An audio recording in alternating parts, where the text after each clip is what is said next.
Assalamu alaikum agay. Кайрадан көрүшкөнүмө аябай кубанычтамын. Сиз биз аябай сыйлаган, сыймыктанган инсансыз. Мугалимсиз. Менимче бир 50 жылдай мектепте иштедиңиз окшойт. Анан биздин аталарыбызды да окуттуңуз, чоң абаларыбызды да окуттуңуз. Керек болсо биздин балдар инилерге чейин окуттуңуз. Ушу бир кынанда жүрүп, Кадыр Барк менен азыр эмгек сүйгөн мугалимсиз, эл агартуунун отличнигисиз. Ошол эле эмес, азыр айылдын эң аксакалларынын бири болуп калдыңыз. Менимче ушу Назирбай аксакал 100ге чыкканы калыптыр. Андан кийин эле бир 93-94 жашта өзүңүз болсоңуз керек. Ошол агай, анан көргөндөрдүн баардыгы сизди жаш көрүнөт экен дейт да, 75тегидей эле көрүнөт экен дейт. Эми ушул жаш көрүнүүнүн сыры эмнеде деп ойлойсуз? Алла Таала ушул адамдарды жаратканда ниетине жараша бир жакшылыктарды насип кылат окшойт. Мен эми төрөлгөндөн баштап эле бир оорчулук, кыйынчылыктарды тарткан жоктой өмүр кечирдим. Жокчулукта деле болгонубуз жок. Бир топ жокчулук замандар өттү. Согуштан кийинки мезгилдер, кече 90-жылдан кийин кичинекей боло калды. Ошондой мезгилдерде деле кичине бир түзүүрөөк жашагандай өмүрдү кечирдик да. Анан ошол эмгекчил болуу, сезимтал болуп, эрте туруу, жумуш кылуу, адамдарга жакшы мамиле кылуу, ошол жактар аркылуу эле жашап атканды билем эми. Анан эми нар жактан Алла Тааладан да буйрук болсо керек мындай жаш көрүнүштөр. Ошентип айтып калышат, жаш көрүнөт экенсиң деп коюшат келгенинде немелер да. Өзүңүздү озгулатып калды. Жашыңыз канчада быйыл? Быйыл эми баягы кыргызча эсептегенде жылын тоок. 9 жылын эсептегенде 91-ге толуп 92-ге карап калдым. Бирок документте 34-жыл болуп жазылып калган, 34-жылдын февралында деп. Февралда 90-га толуп 91-ге кетип атам. Жылыңыз тоок болсо 1933-жыл болосуз да? 33-жыл болот да. Ошондо 92-ге карап калам да. 92. Чындап эле. Ошондой болуп калат. Анан ошол адамга жашоо кыска деп айтылат экен. Чагылган ааламга салыштырганда чагылгандын жарк журк этип өткөнүнө байланыштуу эле адамга өмүр берилет деп. Ошончолук кыска экен. Эми ошо кыска өмүрдү муска жашап өтүүгө аракет кылыш керек экен да. Ошондой жаштык менен. Агай, канча балаңыз бар? 8 балам бар. Балдардын 4-өө уул, 4-өө кыз. Ай, Кудайдын берген. Бардыгы негизинен 6 жогорку билимге ээ болду.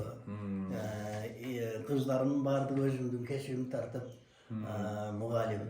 Уулдарымдын башка кесиптерде иштеп жүрүшөт. Анан бирөө жарымы өзүнчө тирелик кылып бизнес менен аракет кылат. Эң кенжем үйдө ошол чарбачылык менен. Кыздар барды турмушта, бала чакалуу, небере чебере болуп калышты. Канча жыл мектепте иштедиңиз агай? Канча жыл мектепте иштедиңиз? Мектепте негизинен 39 жыл ошо мектепте негизинен бүтүп келгенден баштап 1955-жылы бүтүрүп келдим. Биз ушу Каракулча районунда биринчи жогорку билимдүүбүз, 5-өбүз бүтүп келгенбиз. Каракулча районундагы биринчи жогорку билимдүүлөрбүз. 5-өбүз бүтүп келгенбиз. 55-жылы жаңыдан Сталин атындагы орто мектеп деген орто мектеп ачылган район центринде. Башта бир гана жазуучу биздин Токтогул болчу. Бардык райондордон келип, райондун алайкудан бери келип ушул жерде билим окууга дилгир балдар ушул жерден келип билим алчу. Анан 55-жылы ачылды, ошого 5-өбүз келип туруп, 5-өбүздүн 3-өбүз ошол Сталин атындагы орто мектепке иштеп калдык. Мен баштаганда эле окуу бөлүмүнүн башчысы болуп иштеп баштадым. Завуч болуп. 39 жылда негизинен окуу бөлүмүнүн башчысы, мектептин директору болуп жүрүп, анан азыраак ошол аралыгында мугалим да болуп иштедим. Анан пенсияга чыктым. Пенсияга чыккандан кийин 26 жыл болду окшойт. Катардагы жөнөкөй мугалим болуп иштедим. Балдарга айтып жүрчү элем, пенсияга чыгар менен Yaşım yeter menen amalda tapşırıp Katar'da muallim olup işleyim dedim. Yaşım jetti. Jetken günde pensiya çıkıp kettim de anam muallim olup işleye başladım. Jalpısından 63 yıl muallim olup işledim. 63 yıl. 63 yıl. 63 yıl деген пайгамбар жаш деп коет го. Ошончо.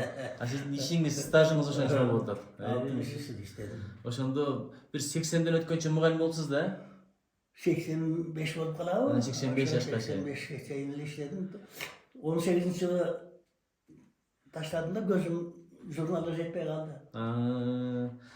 Ага, анан атактуулардан айтып атпайсызбы, ушул бүт район боюнча биздин айылда гана мектеп бар эле депчи. Анда ошо район боюнча атактуулар келгенде кимдерди окуткансыз атактуулардан? Men manavi Irısbay Abdülkadir'ı bilesizler. Irısbay Abdülkadir'ı okuttum. Anam köpçülük mugallimlerdi okuttum. Anam selkos работниктерди окуттум. Негизинен ушу атактуу ошол Irısbay Abdülkadir. Токтосартовду окуттуңузбу? Токтосартовду окуттум. Ахун Токтосартовду. Министрди окутупсуз да? Birinci manavi 55. yıl бүтүп келгенимде 9. класс экен. Токтосартов, э? Токтосартов. Ошол кишилердин ортодунда орто мектепте 9. класста окуткам Токтосартов. Масалевдин убагында маданият министри болгон. Маданият министри болду. Кийин Руханиятты башкарды. Жогорку кеңешке депутат болом деп кандидатурасын койду. Анда ишендүү киши катарында ушу 1-майда бир топ аракет жасадым мен анын. Ал өтүп кетчекти. Байланышта турду ал менен. Окуткан окуучу. Шакиртиңиз, караңчы. Караңчы гай. Анан агай, ошо кайсы сабактардан окудуңуз? Кыргыз тил адабияты дагы? Кыргыз тил адабияты, анан адеп сабагы деп башталды. Адеп сабагы башталганда каалаган мектептер окусун, каалагандары мейли деп чыккан. Ошондо мектепте өзүм жетекчи болуп иштейт элем.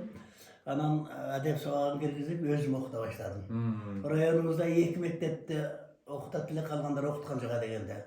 Байымбетов деген орто мектеп бар. Ошо Байымбетов деген орто мектепте ошо Байымбетов өзү Мамат агай. Белгилүү. Өзү ушу адеп сабагын окута баштады. Анан ушу биздин Юсупов атындагы мектепте мен окута баштадым. Анан кийин учебный планга кирди. Сөзсүз бардык класстарда адеп сабагы окутулсын деп. Анан ошондон баштап ошол адеп сабагын окуттум. Ошо адеп сабагында балдарга эмне сөздөрдү айтат элеңиз? Кандай болду адеп? Эми адеп сабагында негизинен адамгерчилик сабактар. Адам болуу башкы маселелер. Кичипейил болуу, сылык сыпа болуу, жөнөкөй болуу. Баардан ошол адамды көркүнө чыгарган жөнөкөй. Кичипейилдүүлүк, сылык сыпалык, токтоолук, туруктуулук. Ошол сапаттарга ээ болууга үмүндөдүм. Программалык материалдар бар өзүнчө. Ошол адамдын өзүн өзү тарбиялоо деген темалар бар. Ошол темаларда кантканда адам өзүн тарбиялоо болот. Канткенде адам болот деп. Ошо неметтим да, мына айтылат. Ошондо айрым бир айткандарым бар. Ушул айрым адамдар жагдайга туура келет да. Кээ бир адамдар кандайдыр урушкан мезгилде бирөөдөн жамандык көрсө, ушул адам мага жамандык кылды. Ушул жамандык кылганы жараша мен дагы жамандык кылам деп жамандык кылууга аракеттенет. Айрым адамдар болот. Бул адам жамандык кылды, мен жамандык кылбайм деп жамандык кылбайт, жакшылык да кылбайт. Айрым адамдар болот. Бирөө жамандык кылса, бул жамандык кыла берсин, мен буга жакшылык кыла берем деп жакшылыкты кыла берет, жакшылыкты кыла берет, жакшылыкты кыла берет. Бул ошо жакшылыкты кылуу аркылуу жамандык кылган адамды тарбиялап коет да. Ошол жакшылык кылган, жамандык кылган адамга жакшылык кыла берсе, атаңдар, мен ушунчалык жамандык кылсам, бул такырам сезбеди. Мага жакшылык кылгандан башканы жасабат деп, ошонун сапатында үйрөнүп оңолот экен да. Ушул сыяктуу нерселерди көп айтып балдар тарбияладым. Негизинен адам калуу жөнүндө маселени көп айттым балдарга. Анан анча-мынча ислам маселесинде, эми аны программалык материалда айтылбайт. Кичинекей бир аз убакытты пайдаланып, 5-10 мүнөт пайдаланып балдарга ушул ислам маселесин, аят, сүрө маселелери боюнча кичинекей тарбия берип аракеттендим. Эми өзүнүн динин билиш керек да. Агай, сиз ушундай бир заманда жашадыңыз да. Азыр мына байкап атам, күнүгө 5 мал мечитке каттайт экенсиз. Ошол мечитти өзүңүз салдырыпсыз. Анан бул эми ушундай жаш сыпатта аксакал деген жөн эле сакал карган киши эмес да, баскан турган өрнөк, ыйманда, адепте башка өрнөк болгон киши да. Анан агай ушундай бир коммунисттердин доорунда, атеисттердин доорунда жашадыңыз да. Эми Кудай сактасын, ошондой замандар өтпөдүбү? Ошондо мугалим болуп иштедиңиз, ошондо окудуңуз. Анан ушу динге болгон ушундай мамилеңиз кандай болуп калды? Союздун учурунда кантип ушуну бекиттиңизчи? Мындай аткардыңыз? Менин атам молда киши болгон. Эркебай, Молда Эркебай деп чоң атам көп айтчу. Молда киши болгон. Анан ошол кичинекейибизден баштап ошо адепке, исламга багыт берген да. Коммунисттик идеология боюнча Кудай жок деп айтылат. Кудай жок. Кана Кудайын көрсөтчү деген мугалимдерди мен уккам. Кудай сакта. Көргөмүн, өзүм кулагым менен уккам ошондой деген мугалимдерди. Бирок мен бир да ооз Кудай жөнүндө Кудай жок деп, андай мындай деп сөз кылган жок мектепте. Бирок коммунисттик партиянын идеологиясы боюнча коммунисттик партиянын саясатын аткарууга аракет кылдым. Өзүм коммунист болдум. Бирок Кудай жөнүндө сөз кылганда эч ал жөнүндө Аралашпай, буйтак кылыпсыз да? Кудай жөнүндө Кудай жок, андай мындай дегенин айтканым жок. Өзүм Аллага сыйынып, Аллага неметтим. Бирок бир кемчилдигим кетти. Атам, балам, эч болбосо багымдатыңды окуп алсаң болот эле, багымдатты окуп ал деп айтып жүрдү да. Ушу атамдын көзүнүн барында багымдатты окуй алганым жок. Себеби мына Каракочкордо Фрунзе атында орто мектеп деген бар, азыр менин бир досумдун атында, Шамши Исмаилов атында орто мектеп аталат.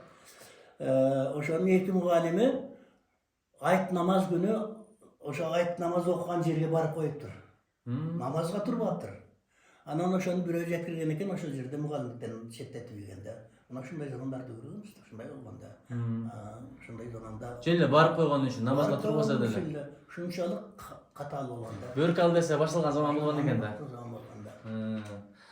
Жакшы агай. Анан агай мындай китептерди эми көзүңүз азыр жакшы көрбөй калды деп атпайсызбы? Бирок азыр деле окусаңыз керек.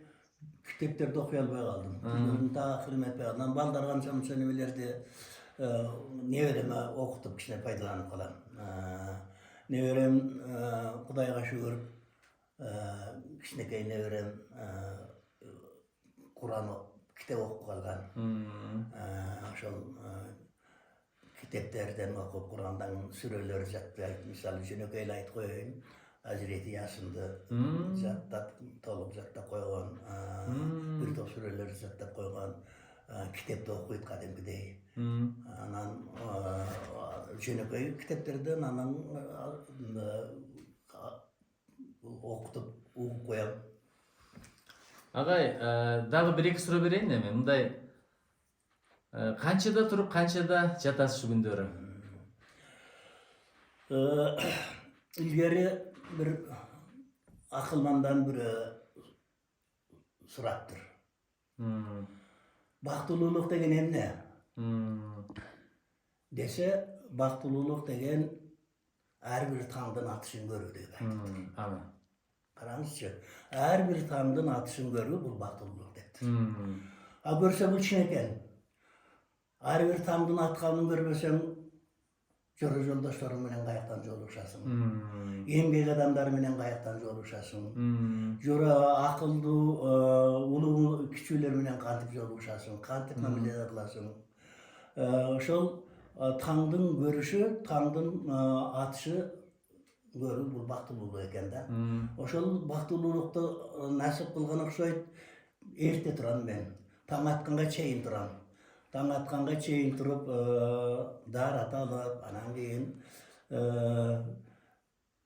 сүннөт намаз убакыты киргенде сүннөт намазын окуп алып, анан мечитке барам. Мечитке барып, 5 маал мечитке барып келип окуйм, намаз окуйм. Жора жолдоштор барат, балдар барат, балдарга ошол анча-мынча сөз айтып, намазга чакырып, өзүбүз мечитте дагы чыгып калышат балдар көчөлөргө кыдырып. Мен ошол балдар кеткен кезде мечитте отуруп tasbihtarda oturgan. Oşonda hareket kılıp otabız. Erte turuu bul çoğun mesele eken. Yokta erte menen turgandan başlap hareketim. Ança jumuş kılam uyda, kişiler ballar baksak soğargan bolam. Baksı var. Uşu yaşınızda baksı var. Astagım ne kılасыз? Anan basıp жүргөндө жакшы экен, анан ушул кичинекей балдарыма китеп окутуп таштайм неберелериме.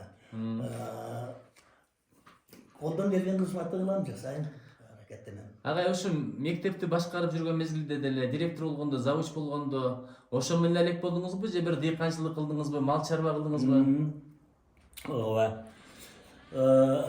Ошол тирүүлүк деген тирүүлүк деген сөз экен да. Тирүү болгондон кийин жашоо үчүн кандай көрүү керек экен. Мына Kur'an-ı Kerim'den geçe Cuma'da okuştu. İmamdın bir sözünü okuyup kaldın da. Bakara suresinde özümdü taşlava degen ayet var eken. Özümdü taşlava degen ayet var eken. Demek oşol hizmet kılуу menen birge büt özümni kanında görüşün gerek eken da. Din soluğuna kan görüşün gerek eken. Yaşoluğuna kan görüşün gerek eken. Oşol jönde aytты da tamılda. Men da oşol жашоо үчүн аракет кылдым.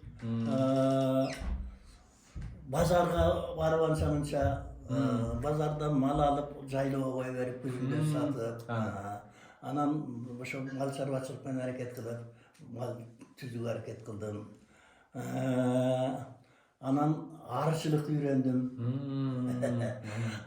үйрөндүм. Ары менен кичинекей аракеттендим. Мен азырда ошо балдарымда ошол менен аракеттенет. Мен өзүм да ошол арчылыкка арга барып кичинекей баш көз болуп коем. Ошондор менен аракет кылып балдардын жашоосуна шарт түздүм. Ошолор менен балдарды окутуп, ошолор менен аракет кылып жашоого шарт түздүк да, ошондой болду. Аракеттенем. Анан ошол киши айтып атат.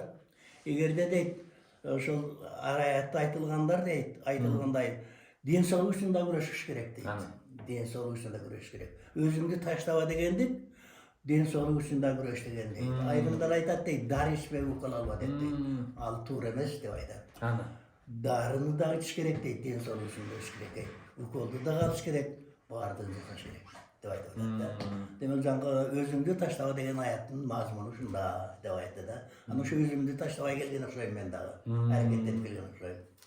Агай ошо өзүңүздү таштабаганыңыз үчүн ушинтип кадыр сыйтап, бардыгына өрнөк болуп жүрөсүз да. Мен ошо сөздөрүңүздү угуп. Агай, эми мындай бир көңүлдө бир элге журтка айтат элем деген бир сөздөрүңүз барбы? Ошо бул жаштар укса, эл журт укса, менде бир аманат болсо дегендей. Ошол мынагы Алыкулдун бир сөзү бар. Жумушчу калп дал өзүмдөй жөнөкөй, анда каруу менде таттуу көмөкөй. Бишсиз, ырсыз жана эмгексиз, бул турмуштун бир күнү өтүп жөнөкпөй деп коет. Мына ошол сөзгө мен ишенем да. Бир топ чындык экен да. Чындыгында эмгек болбосо.